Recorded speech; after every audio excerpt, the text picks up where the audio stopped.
Hello ನನ್ನ ಸ್ನೇಹಿತರೆ, welcome to ಶುಚಿರುಚಿ.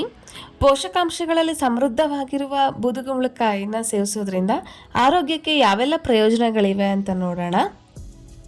ಕೆಲವು ತರಕಾರಿಗಳನ್ನು ನಾವು ಇಷ್ಟಪಡೋದಿಲ್ಲ, ಆದರೆ ಅದು ಆರೋಗ್ಯಕ್ಕೆ ಬಹಳ ಪ್ರಯೋಜನಕಾರಿಯಾಗಿರುತ್ತೆ. ಹಾಗಿರುವಾಗ ನಮಗಿಷ್ಟ ಇಲ್ಲದಿದ್ದರೂ ನಾವು ಅದನ್ನು ಸೇವಿಸಬೇಕಾಗತ್ತೆ. ಅಂತಹ ತರಕಾರಿಗಳಲ್ಲಿ ಬೂದುಗುಂಬಳಕಾಯಿಯು ಒಂದು. ನೀವು ಆಗ್ರಾದ ಪೇಟಾನ ತಿಂದಿರಬಹುದು. ಇದನ್ನು ಬೂದುಗುಂಬಳಕಾಯಿಂದನೇ ತಯಾರಿಸಲಾಗುತ್ತೆ. ಪ್ರಾಚೀನ ಕಾಲದಿಂದಲೂ ಅದರ ಔಷಧೀಯ ಗುಣಗಳಿಗೆ ಇದು ಪ್ರಸಿದ್ಧಿಯಾಗಿದೆ. ಬನ್ನಿ ಆಗಿದ್ರೆ ಬೂದುಗುಂಬಳಕಾಯಲ್ಲಿರೋ ಪೋಷಕಾಂಶಗಳೇನು ಅಂತ ನೋಡೋಣ.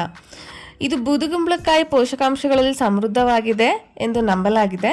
ಇದು ಕಬ್ಬಿಣ, ಕ್ಯಾಲ್ಶಿಯಂ, ರಂಜಕ, ಸತು, ಮೆಗ್ನೀಷಿಯಂ, ತಾಮ್ರ, ಮ್ಯಾಂಗನೀಸ್ ಅಂತಹ ಖನಿಜಗಳು ಕೂಡ ಹೊಂದಿರುತ್ತೆ. ಇದು ನಿಯಾಸಿನ್, ಥಯಾಮಿನ್, ವಿಟಮಿನ್ ಸಿ ಮತ್ತು ರೈಬೋಫ್ಲೇವಿನ್ ಅಂತಹ ವಿಟಮಿನ್ಗಳನ್ನ ಮುಖ್ಯ ಮೂಲವಾಗಿದೆ. ಹಾಗಾಗಿ ಆರೋಗ್ಯ ತಜ್ಞರು ಮತ್ತು ವೈದ್ಯರು ಇದನ್ನು ನಿಮ್ಮ ಆಹಾರದಲ್ಲಿ ಸೇರಿಸಲು ಶಿಫಾರಸು ಕೂಡ ಮಾಡ್ತಾರೆ. ಆಯುರ್ವೇದ ತಜ್ಞ ಡಾಕ್ಟರ್ ಮಿಹಿರ್ ಖಾತ್ರಿ ಅವರು ಬೂದುಗುಂಬಳಕಾಯಿ ಸೇವನೆಯ ಆರೋಗ್ಯ ಪ್ರಯೋಜನಗಳನ್ನ ಕುರಿತು ಇನ್ಸ್ಟಾಗ್ರಾಮ್ನಲ್ಲೂ ಕೂಡ ಪೋಸ್ಟ್ ಮಾಡಿದರೆ ನೀವು ನೋಡಬಹುದು. ನಿಮ್ಮ ಕರುಳಿನ ಆರೋಗ್ಯ, ಮೂತ್ರಪಿಂಡ ಮತ್ತು ಹೃದಯಕ್ಕೆ ಬೂದುಗುಂಬಳಕಾಯಿ ಸೇವನೆ ಆರೋಗ್ಯಕರ ಎಂದು ಅವರು ವಿವರಿಸಿದ್ದಾರೆ. ಇದರೊಂದಿಗೆ ಋತುಚಕ್ರದ ಸಮಯದಲ್ಲಿ ಭಾರಿ ರಕ್ತಸ್ರಾವವನ್ನು ನಿಲ್ಲಿಸುತ್ತೆ. ಕಡಿಮೆ ವೀರ್ಯದ ಸಂಖ್ಯೆ ಮುಂತಾದ ಸಮಸ್ಯೆಗಳಲ್ಲಿ ಇದು ಪ್ರಯೋಜನಕಾರಿಯಾಗಿದೆ. ಇದು ಬೋತ್ ಲೇಡೀಸ್ ಮತ್ತು ಜೆಂಟ್ಸಿಗೆ ತುಂಬ ಉಪಯುಕ್ತವಾಗಿದೆ ಮತ್ತು ಮಕ್ಕಳಿಗೂ ಕೂಡ ನೆನಪಿನ ಶಕ್ತಿ ಹೆಚ್ಚು ಮಾಡೋದಕ್ಕೆ ಕೂಡ ತುಂಬ ಉಪಯೋಗವಾಗಿದೆ. ಹಾಗಾಗಿ ಮೆದುಳಿಗೆ ಪ್ರಯೋಜನಕಾರಿ ಎಂದು ತಜ್ಞರು ಹೇಳಿದ್ದಾರೆ. ಈ ನರಕೋಶವು ಮೆದುಳಿನ ಟಾನಿಕ್ ಆಗಿ ಕಾರ್ಯನಿರ್ವಹಿಸುತ್ತೆ ಅಂತ ಹೇಳಿದರೆ ಇದು ನೆನಪಿನ ಶಕ್ತಿನ ಏನು ಮಾಡುತ್ತೆ, ಸುಧಾರಿಸುತ್ತೆ. ಉತ್ತಮ ನಿದ್ರೆಗೂ ಕೂಡ ಏನು ಮಾಡುತ್ತೆ, ಸಹಾಯ ಮಾಡುತ್ತೆ. ಇದು ಹೃದಯ ಸ್ನಾಯುಗಳಿಗೂ ಬಲವನ್ನು ನೀಡುತ್ತೆ. ಹೃದಯದಲ್ಲಿ ರಕ್ತ ಪರಿಚಲನೆ ಸುಧಾರಿಸುತ್ತದೆ. ಇದು ಮೂತ್ರವರ್ಧಕ ಪರಿಣಾಮವನ್ನು ಹೊಂದಿದೆ.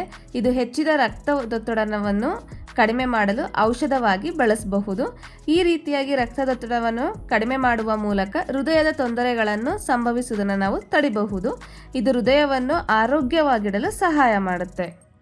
ಜ್ವರ ಮತ್ತು ಶೀತದ ಚಿಕಿತ್ಸೆಯಲ್ಲೂ ಬೂದುಗುಂಬಳಕಾಯಿನ ಆಯುರ್ವೇದದ ಔಷಧವಾಗಿ ಬಳಸ್ತಾರೆ. ಕೆಮ್ಮು, ಜ್ವರ, ಸುಡುವ ಸಂವೇದನೆ ಇತ್ಯಾದಿಗಳಲ್ಲೂ ಕೂಡ ಬೂದುಗುಂಬಳಕಾಯಿ ಪರಿಣಾಮಕಾರಿ ಅಂತ ತಜ್ಞರು ಹೇಳಿದ್ದಾರೆ.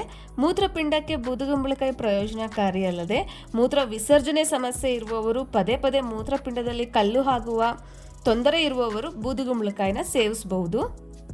ಬೂದುಗುಂಬಳಕಾಯಿ ಗ್ಯಾಸ್ ಮತ್ತು ಮಲಬದ್ಧತೆಯನ್ನು ನಿವಾರಿಸುತ್ತದೆ. ಗ್ಯಾಸ್ ಮತ್ತು ಮಲಬದ್ಧತೆ ಎರಡೂ ಹೊಟ್ಟೆಗೆ ಸಂಬಂಧಿಸಿದ ಸಮಸ್ಯೆಗಳೇ. ಅದನ್ನು ಹೋಗಲಾಡಿಸಲು ಈ ಬೂದುಗುಂಬಳಕಾಯಿಯನ್ನು ಬಳಸಬಹುದು. ವಾಸ್ತವವಾಗಿ ಬೂದುಗುಂಬಳಕಾಯಿಯು ಗ್ಯಾಸ್ಟ್ರೋಪ್ರೊಟೆಕ್ಟಿವ್ ಮತ್ತು ಉತ್ಕರ್ಷಣ ನಿರೋಧಕ ಗುಣಲಕ್ಷಣಗಳನ್ನ ಹೊಂದಿದೆ. ಈ ಗುಣದಿಂದಾಗಿ ಇದು ಮಲಬದ್ಧತೆ ಮತ್ತು ಗ್ಯಾಸ್ ಸಮಸ್ಯೆಯಿಂದ ಪರಿಹಾರವನ್ನು ನೀಡುತ್ತದೆ. ನೀವು ಇದನ್ನು ನಿಮ್ಮ ಡಯಟಲ್ಲಿ ಕೂಡ ಆ್ಯಡ್ ಮಾಡ್ಕೋಬೋದು. ನೀವು ಡೈಲಿ ಖಾಲಿ ಹೊಟ್ಟೆಲಿ ಬೂದುಗುಂಬಳಕಾಯಿ ಜ್ಯೂಸ್ ಕುಡಿತಾ ಬಂತು ಅಂದರೆ ನಿಮ್ಮ ಬಾಡಿಲಿ ಏನೇನು ಚೇಂಜಸ್ ಆಗುತ್ತೆ ಅನ್ನೋದು ನಿಮಗೆ ಗೊತ್ತಾಗುತ್ತೆ. ತುಂಬ ಬೆನಿಫಿಟ್ಸ್ ಇದೆ. ಯಾರು ಬಿಡೋಕ್ಕೆ ಹೋಗಬೇಡಿ. ಈ ಬೂದುಗುಂಬಳಕಾಯಿ ಜ್ಯೂಸ್ನ ತಂದು ನಿಮ್ಮ ಹೆಲ್ತ್ನ ಕಾಪಾಡ್ಕೊಳ್ಳಿ. ಮತ್ತು ಇದು ದೇಹಕ್ಕೂ ಕೂಡ ತಂಪು. Very simple recipe. ಈ ರೆಸಿಪಿ ನಿಮಗೆ ಬೇಕು ಹೇಗೆ ಜ್ಯೂಸ್ ಮಾಡೋದು ಅಂತ ಅಂದರೆ ಪ್ಲೀಸ್ ನನ್ನ ಚಾನಲ್ ಪೇಜ್ಗೆ ವಿಸಿಟ್ ಮಾಡಿ. ಅಲ್ಲಿ ನಾನು ಈ ಜ್ಯೂಸ್ ಹೇಗೆ ಮಾಡೋದು ಅಂತ ನಾನು ಹಾಕಿದ್ದೀನಿ. ಸೊ ಇನ್ಯಾಕೆ ತಡ ಮಾಡ್ತೀರಾ?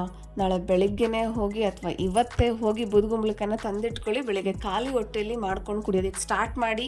ನಾನು ಇಷ್ಟೊಂದೆಲ್ಲ ಹೆಲ್ತ್ ಬೆನಿಫಿಟ್ಸ್ ಹೇಳ್ತಾ ಇದ್ದೀನಿ. ಪ್ಲೀಸ್ ನಿಮ್ಮ ಕಡೆಯಿಂದ ನನಗೊಂದು ಲೈಕ್ ಬರಲಿ. ಜ್ಯೂಸ್ ಮಾಡ್ಕೊಂಡು ಕುಡಿದ್ಮೇಲೆ ರಿಸಲ್ಟ್ ಹೇಗಾಯಿತು ಅಂತ ಒಂದು ಕಮೆಂಟ್ ಮಾಡಿ ತಿಳಿಸಿ. ಇನ್ನು ನನ್ನ ಚಾನಲ್ಗೆ ಯಾರು ಸಬ್ಸ್ಕ್ರೈಬ್ ಮಾಡಿಲ್ಲ, ಪ್ಲೀಸ್ ಸಬ್ಸ್ಕ್ರೈಬ್ ಮಾಡ್ಕೊಳ್ಳಿ. ಬೆಲ್ ಬಟನ್ ಪ್ರೆಸ್ ಮಾಡಿ. ನಾನು ಯಾವುದೇ ವಿಡಿಯೋ ಹಾಕಿದ್ರೂ ನಿಮಗೆ ರೀಚ್ ಆಗುತ್ತೆ. ನಿಮ್ಮ ಸಪೋರ್ಟ್ ನನಗೆ ತುಂಬ ಇಂಪಾರ್ಟೆಂಟ್ ಆಗುತ್ತೆ. ನೆಕ್ಸ್ಟ್ ವಿಡಿಯೋ ನಾನು ಇನ್ನೊಂದು ಹೆಲ್ಪ್ಸ್ ಬೆನಿಫಿಟ್ಸ್ ಜೊತೆ ಬರ್ತೀನಿ. ಅಲ್ಲಿವರೆಗೂ ಅಂಟಿಲ್ ಸ್ಟೇ ಟ್ಯೂನ್. ಬಾಯ್, ಟೇಕ್ ಕೇರ್.